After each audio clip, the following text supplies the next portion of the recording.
Hi, my name's Annette Becker, and I serve as the director of the Texas Fashion Collection. The TFC is an archive of nearly 20,000 historic and designer garments and accessories, all housed within the University of North Texas's College of Visual Arts and Design.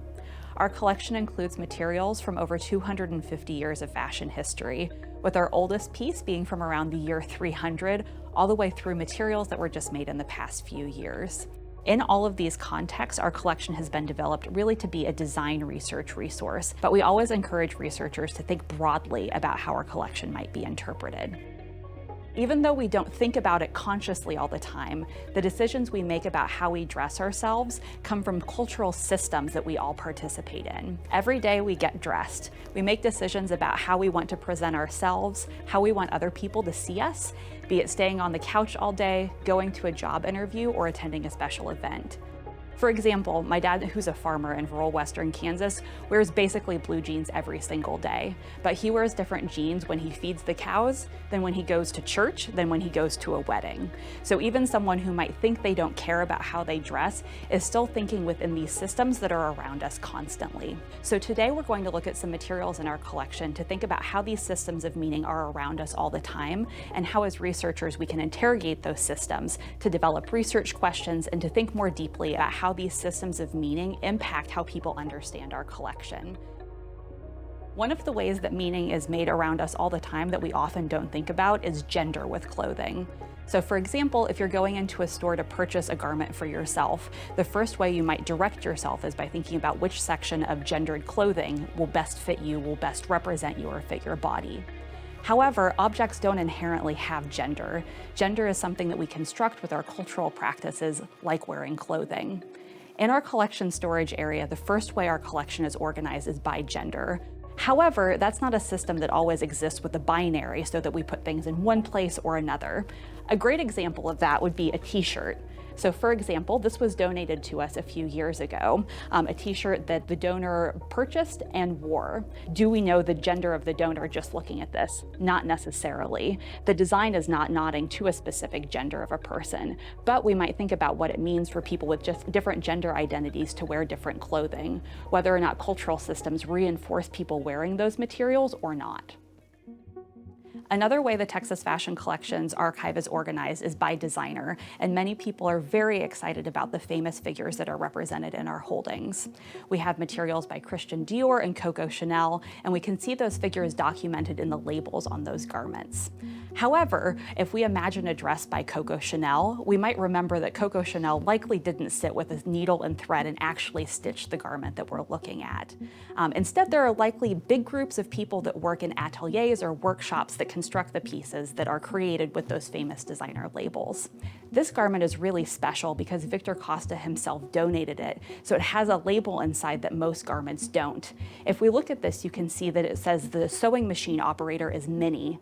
So as much as this garment was designed by Victor Costa, the person who actually made it is remembered today as Minnie on that label. If you think about the garments in your own wardrobe, you might also realize that most of them are not created by people that you know their name, which is the way that most people have dressed historically and today. In our collection, we're quite proud to have lesser-known designers, including this piece, which was created by the donor's grandmother. So in our database, if you were to search designer, along with Coco Chanel and Christian Dior, we have grandma listed as a designer.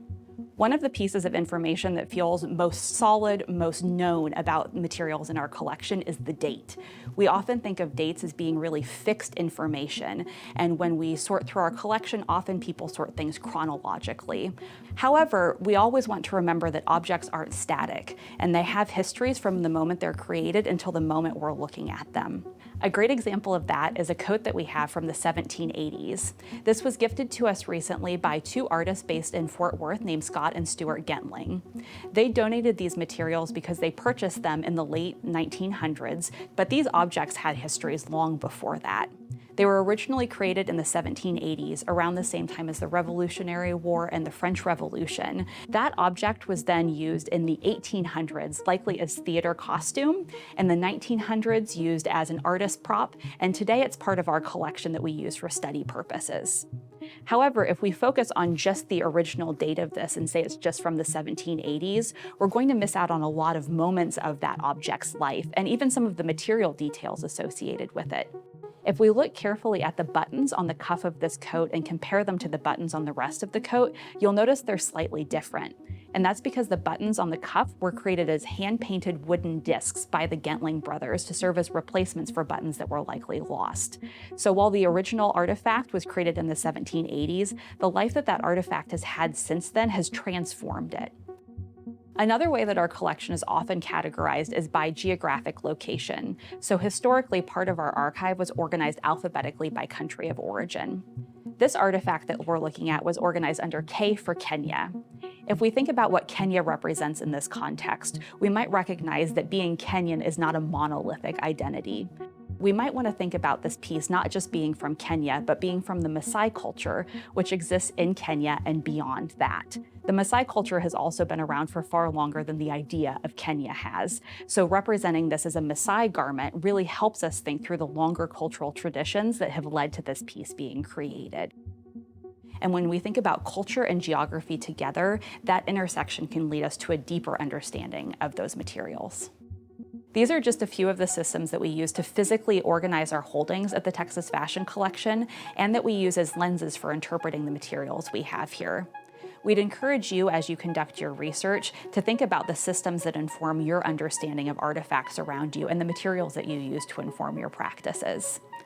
If you would like to continue working with the Texas Fashion Collection and its holdings, we have a database in collaboration with the UNT Digital Library, where you can find records for over 10,000 of our nearly 20,000 garments and accessories.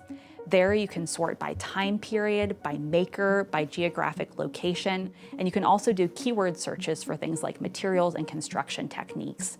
These are all ways that you're using systems to sort through what's being presented to you to inform your own research. And we encourage you to think about these systems in all the research that you conduct.